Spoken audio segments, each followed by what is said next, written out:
श्री राधे। प्यार से बोलिएगा राधा शरणम बाधा हरणम, राधा शरणम बाधा हरणम। और भगवान का गुणानुवाद करते हुए सुखदेव स्वामी जी राजा परीक्षित जी से कहते हैं कि प्रहलाद जी के चरित्र के बाद इसी प्रहलाद जी के वंश में प्रहलाद जी के पुत्र हो गए विरोचन, विरोचन के पुत्र हो गए यहाँ पर बलि, और बलि के पुत्र हो गए यहाँ पर मानासुर। और यहीं से हम लोग बलि नाम के राजा की लीला को यहाँ से प्रारंभ करते हैं। आइए आपको वामन चरित्र की ओर लेकर चलते हैं, जहाँ पर वामन भगवान स्वयं जन्म लेकर आएंगे अदिति के गर्भ से, और वामन भगवान बलि नाम के राजा की यहाँ पर दान मांगने की लीला करेंगे। तो चलिए उसी वामन चरित्र की ओर हम आपको लेकर चलते हैं। सुखदेव स्वामी जी राजा परीक्षित से कहते हैं, एक बार की बात है, एक इंद्र नाम के राजा हैं, और ये इंद्र नाम के राजा ने एक दिन एक वत्सासुर नाम के दैत्य को मार दिया, और वत्सासुर नाम के इस दैत्य को मार दिया। और ये वत्सासुर नाम का दैत्य जो था, इसको मारकर इंद्र को अपराध लग गया ब्रह्म हत्या का। और ब्रह्म हत्या का जब अपराध लग गया, तब इस इंद्र ने क्या किया, इस अपराध को स्वयं ना भोगना पड़े, इसलिए इस अपराध के 4 भाग कर लिए, और 4 भाग 4 जगह बांट दिए। पहला भाग जो था, इस इंद्र ने इस अपराध का जो पहला भाग था, ये भाग सबसे पहले पृथ्वी को दे दिया। उसके बाद दूसरा भाग जो था वह जल को दे दिया। तीसरा भाग जो था वह यहाँ पर एक पेड़ को, वृक्ष को दे दिया, और चौथा भाग जो था वह स्त्री को दे दिया। अब अपराध जो बांटे थे इंद्र ने, वो अपराध क्या क्या बांटे, वो सुखदेव स्वामी जी राजा परीक्षित जी को बता रहे हैं कि पृथ्वी को ये अपराध दिया कि हे पृथ्वी, तुझमें जितना जो गड्ढा करेगा उतना तू बढ़ती चलेगी। आप देखते होंगे पृथ्वी में हम गड्ढा कर देते हैं, छोड़ देते हैं, लेकिन पृथ्वी अपने आप उस गड्ढे को पूरा कर देती है और वापस उसी प्रकार उस स्थिति में आ जाती है। तो ये पृथ्वी को अपराध तो दिया, लेकिन इसके साथ में वरदान भी दिया कि हे पृथ्वी, तुझे कोई जितना भी खोदेगा, लेकिन पुनः तू उसी रूप में स्थापित हो जाएगी। इसलिए अपराध तो दिया ही, साथ में यहाँ पर वरदान भी दे दिया। अब यहाँ पर दूसरा अपराध किसको दिया था, जल को दिया था। जल का अपराध क्या हुआ कि जल के ऊपर जो झाग होता है ना, झाग बनता है, आपने देखा होगा समुद्र इत्यादि में, या घर में कोई जल वगैरह आप बहुत दिनों तक रखते हैं तो उसमें ऊपर ऊपर झाग बन जाता है। वो झाग जो है वो इंद्र के दिया हुआ ही अपराध है, लेकिन ये अपराध देने के बाद में भी इंद्र ने इस जल को वरदान दे दिया कि हे जल, तुझमें ये झाग जो है, ये जो गंदगी तेरे ऊपर बनेगी, फिर भी तू शुद्ध बना रहेगा। जल को आप कितना भी गंदा कर लो, लेकिन जल फिर भी शुद्ध बना रहता है। इसलिए यहाँ पर इसको शुद्धता का वरदान दे दिया अपराध के साथ में। अब इंद्र ने तीसरा अपराध किसके हिस्से में बांटा था, वृक्ष के हिस्से में। ये जो वृक्ष था, इस वृक्ष को अपराध दिया था कि ये वृक्ष तेरे अंदर गोंद सी, चिपचिपी सी जो ये गोंद है, ये प्रकट हो जाएगी। आपने देखा होगा गोंद का वृक्ष होता है, उसके अंदर से आप उसकी खाल निकालोगे तो अंदर चिपचिपा सा पदार्थ, आपको गोंद जैसा पदार्थ प्राप्त होता है। अब इसको ये जो अपराध दिया, ये इंद्र का दिया हुआ है, लेकिन इंद्र ने यहाँ पर इस वृक्ष को अपराध के साथ में एक वरदान भी दिया कि हे वृक्ष, मैंने जैसे तुझे अपराध दिया है, मैं तुझे वरदान देता हूँ कि तुझे जिस जगह से काटा जाएगा वहीं से तू प्रफुल्लित हो जाएगा, वहीं से तू पुनः उगने का प्रयास करेगा। इसलिए पेड़ को जब तक आप जड़ से नहीं हटाओगे ना, तब तक नहीं हटता है। आप कहीं तनी से काट दोगे तो पुनः वह वृक्ष जीवित हो जाता है, पुनः ये डंडी वापस बन जाती है, पुनः तनी वृक्ष की जो है वह पुनः स्थापित हो जाती है, प्रफुल्लित हो जाता है। आप किसी भी वृक्ष में से फूल इत्यादि तोड़ते हो तो इसका मतलब ये थोड़ी कि उसमें दोबारा फूल नहीं आता, फूल दोबारा आता है उसमें। ये जो वरदान है कि इंद्र का दिया हुआ है, और इसी वरदान के साथ में इसको वृक्ष को अपराध के साथ जैसे ही वरदान दे दिया। अब चौथा जो अपराध दिया गया था स्त्रियों को, नारी को, वह अपराध क्या है, आप सभी इससे परिचित हैं। स्त्रियों के अंदर, नारियों के अंदर जो मासिक धर्म आता है, तो 3, 4, 5 दिन का जो समय में ये जो मासिक धर्म आता है, पीरियड्स कहो इंग्लिश के शब्द में, अगर आप उसका संबोधन करेंगे तो उसको पीरियड्स भी कहते हैं। ये जो मासिक धर्म जो आते हैं 3-4 दिन के, जिसमें अशुद्ध हो जाती है स्त्री, तो ये जो अपराध है ये इंद्र का दिया हुआ ही अपराध है। बहुत से लोग कहते हैं ना कि स्त्रियों को ही मासिक धर्म क्यों आते हैं, वो इसी कारण आते हैं क्योंकि ये इंद्र का दिया गया अपराध है, और इंद्र के दिए गए अपराध से ही नारी शक्ति को, स्त्री को ये मासिक धर्म की प्रक्रिया होती है। और ये मासिक धर्म की जो ये प्रक्रिया है, ये जो अपराध है, जब स्त्रियों को प्राप्त हुआ तब यहाँ इंद्र ने स्त्रियों को वरदान भी दिया कि हे नारी, हे देवी, हे स्त्री, आपको मासिक धर्म में रहने पर जो अशुद्धता का सामना करना पड़ता है, उस अशुद्धता के बदले आप को ये मैं वरदान देता हूँ कि आप पुत्र इत्यादि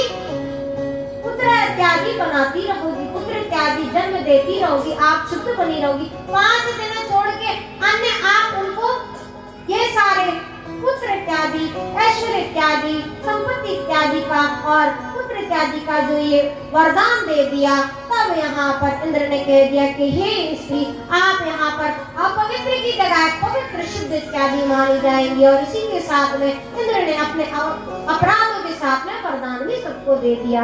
अब कुछ दिनों बाद ये इंद्र अपने प्रजा में बड़े आनंद से रह रहा था, और आनंद से जब रह रहा था तो उसने एक दृश्य देखा कि एक याज्ञवल्क्य नाम के महात्मा है, और इन्होंने एक यज्ञ किया है, और इस यज्ञ में बहुत सारे दैत्य इत्यादि स्वाहा स्वाहा कर रहे थे। तब यहाँ पर इस इंद्र को अच्छा नहीं लगा, और इस इंद्र ने क्या किया, पुरोहित को यहाँ पर मार दिया, उसके प्राणों को ले लिया। अब प्राणों को जैसे ही ले लिया तो इंद्र से यहाँ पर पुनः ब्रह्म अपराध हो गया।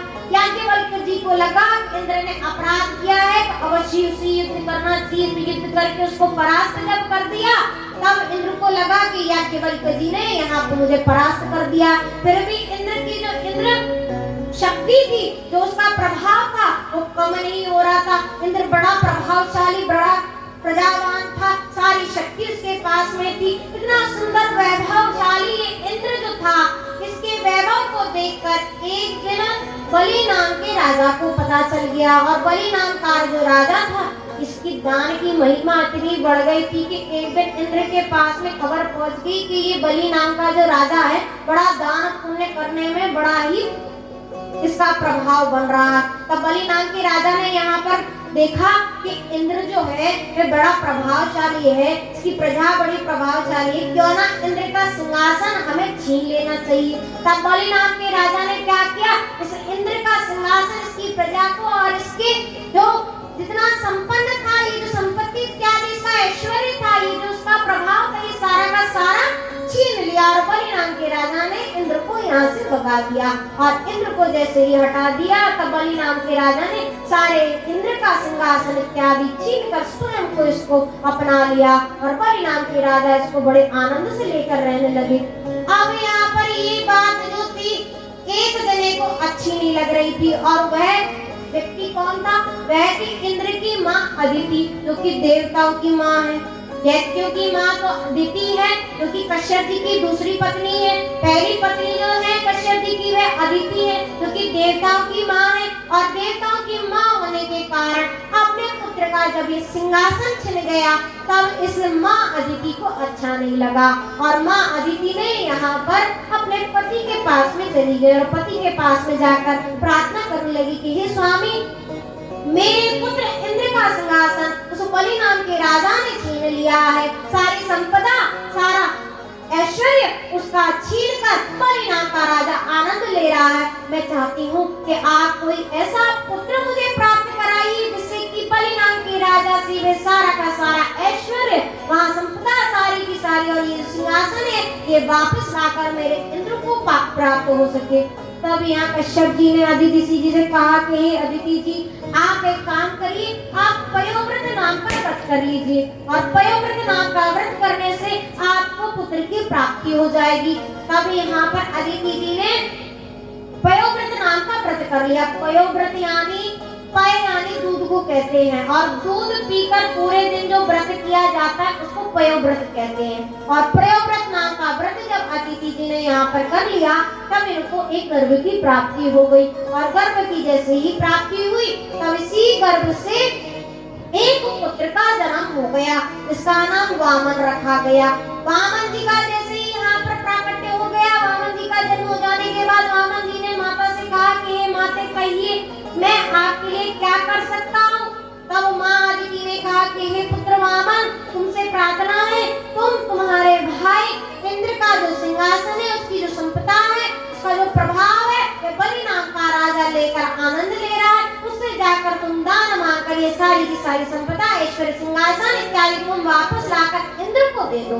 इंद्र यहाँ पर जैसे ही पहुंचे बल इस वामन भगवान के सामने, तो वामन भगवान से कहने लगे कि हे वामन, हम तुम्हारे बड़े भ्राता हैं, हमारा सिंहासन, हमारा राज इत्यादि जो है वह बलि नाम के राजा ने छीन लिया है।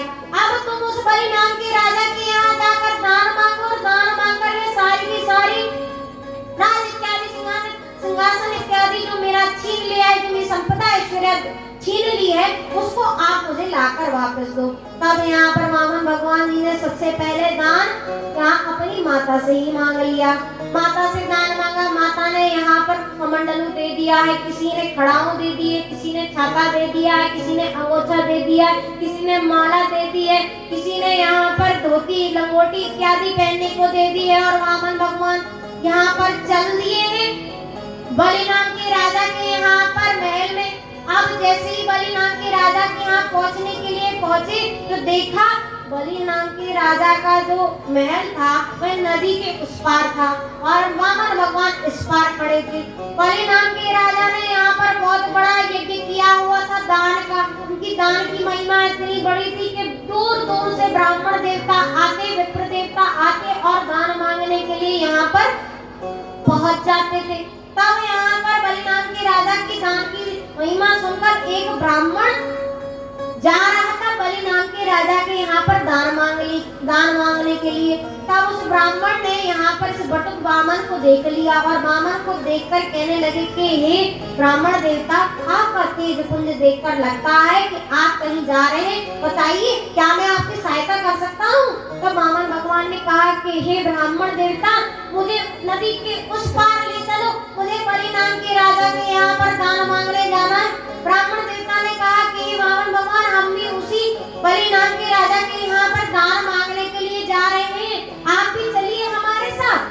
तब यहाँ पर वामन भगवान ने कहा कि हे ब्राह्मण देवता, इस नदी को पार करने के लिए तो इस नदी के अंदर से जाना पड़ेगा, लेकिन हम इस नदी को पार कैसे करेंगे।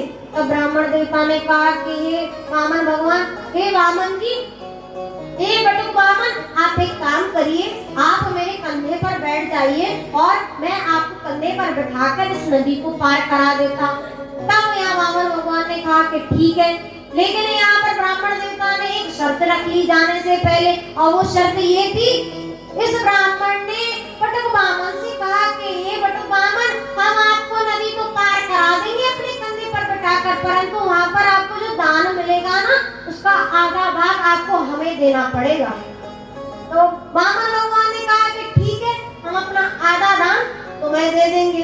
तब यहाँ पर जैसे ही बात को स्वीकार कर लिया, तब ब्राह्मण देवता ने इस बटुक वामन को कंधे पर बिठा लिया और चल दिए नदी को पार कराने के लिए। नदी के मध्य जब पहुंचे, बीच में जब पहुंचे, तब इस ब्राह्मण ने वामन भगवान के पैरों को देख लिया और पैरों में जो पद चिन्ह होते हैं भगवान के पैरों में आपने चिन्ह देखे होंगे, सुदर्शन चक्र इत्यादि चिन्ह बने रहते हैं ठाकुर जी के पैरों में, और वो जो पैरों में जो चिन्ह थे वह इस ब्राह्मण ने इस बटुक वामन के पैर में देख लिए।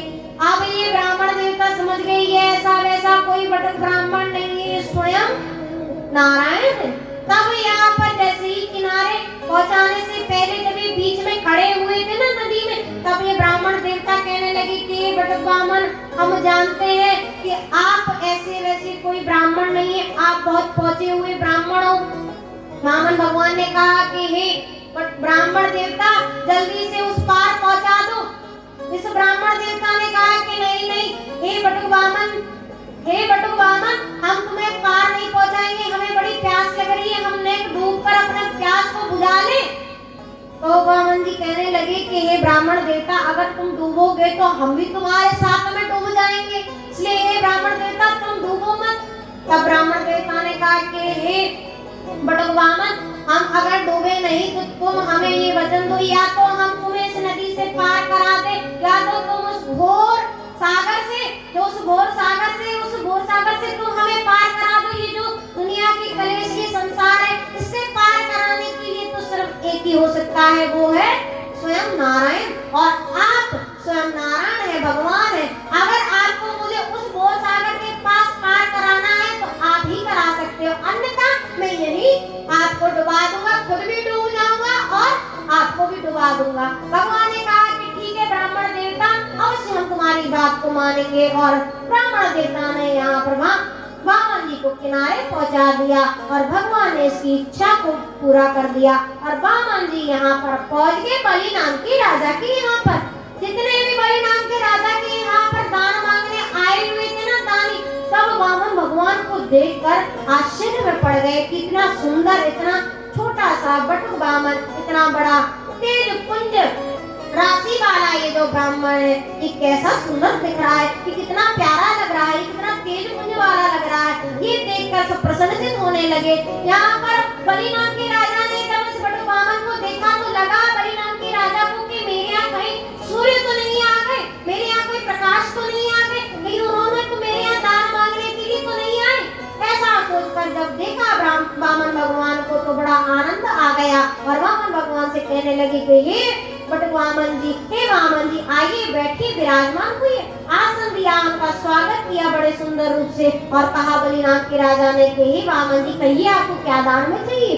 बलि नाम के राजा से वामन भगवान ने कहा कि हे बलि नाम के राजा, हम यहाँ दान मांगने जो आए हैं उसे तुम्हें देना पड़ेगा। हम अन्न वस्त्र धन इत्यादि का दान मांगने नहीं आए हैं, बल्कि हम भजन के लिए 3 पग भूमि दान मांगने आए हैं। अगर तुम 3 पग भूमि दान में दोगे, वो भी संकल्प रूपी, तो अवश्य हम दान लेंगे।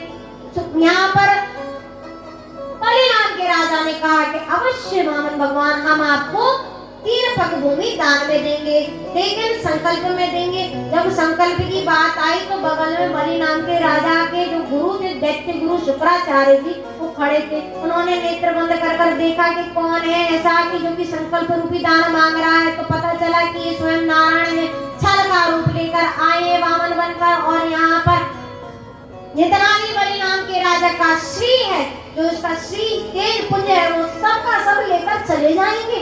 तब यहाँ शुक्राचार्य जी ने बलि नाम के राजा से कहा कि बलि नाम के राजा, ये स्वयं नारायण है, ये विष्णु है, ये छलिया बनकर आया है, तुम्हें कपट से यहाँ पर सारी तुम्हारी श्री लेने आया है, इसलिए तुम इसको दान मत दो संकल्प रूपी। बलि नाम के राजा ने गुरु को प्रणाम करके कहा कि ये गुरुदेव, मैं जानता था कि मेरे यहाँ पर भगवान स्वयं आए। अभी तक तो मुझे शंका थी, पर अब मुझे विश्वास हो गया कि स्वयं नारायण मेरे द्वार पर दान मांगने आए हैं। तब यहाँ पर बलि नाम के राजा को लगा कि मेरे दान का पुण्य कितना होगा कि स्वयं नारायण को यहाँ पर वामन बनकर मेरे यहाँ दान मांगने आना पड़ा। तो बलि नाम के राजा ने कहा कि हे भगवान, हे गुरुदेव, हम तो अब जो चाहे हो जाए, हम वामन भगवान को दान अवश्य देंगे। शुक्राचार्य जी ने कहा कि गुरु की बात की अवहेलना मत करो। बलि नाम के राजा ने कहा कि हे गुरुदेव, वामन भगवान आए, मैं अवश्य उन्हें दान दूंगा। और बलि नाम के राजा ने यहाँ पर गुरुदेव जी को त्याग दिया। शुक्राचार्य जी ने भी यहाँ पर बलि नाम के राजा को श्राप दे दिया कि तू श्री विहीन हो जाएगा। और श्री विहीन होने के कारण बलि नाम के राजा ने वामन भगवान को 3 पग भूमि दे दी। पहले पग में वामन भगवान ने यहाँ पर पूरी पृथ्वी को नाप लिया। दूसरे पग में यहाँ पर वामन भगवान ने ब्रह्मांड को नाप लिया। और ब्रह्मांड में जैसे ही वामन भगवान के चरण गए, जैसे ही ब्रह्मा जी ने देखा तो ये तो मेरे पिताजी के चरण हैं, और चरणों को धोने के लिए जैसे ही जल दिया, उसी जल को कमंडलों में भर लिया और उसी का नाम गंगा कहलाया। अब यहाँ पर तीसरा पग जैसे ही रखने की बारी आई तो वामन भगवान ने कहा कि बलि नाम के राजा, ये बता अब तीसरा पग हम कहाँ रखें। तब बलि नाम के राजा ने यहाँ वही बात कही कि हे ठाकुर जी, हे वामन भगवान, आप बताइए धन बड़ा होता है कि धनी बड़ा होता है। आप धन बड़ा होता है तो धन तो कभी भी किसी के पास चला जाता है, लेकिन धनी का जो नाम है वो कभी किसी के पास नहीं जाता। जिसके पास ज्यादा धन होता है उसी के पास रहता है। इसलिए मैं बड़ा हूँ, धनी बड़ा है, इसलिए आप ये तीसरा पद मेरे माथे पर ही रख दीजिए। और वामन भगवान ने यहाँ पर तीसरा पद बलि नाम के राजा के माथे पर रख दिया और सूतल लोक का राज्य सौंप दिया। और इसी प्रकार बलि नाम के राजा ने अपने दान की महिमा पूर्ण कर ली और बड़े सुंदर रूप से वामन भगवान का संकीर्तन करने लगे। आइए हम सभी वामन भगवान के दर्शन कर लेते हैं और उसके बाद आगे की कथा की और आपको लेकर चलते हैं। स्वागतम वामना।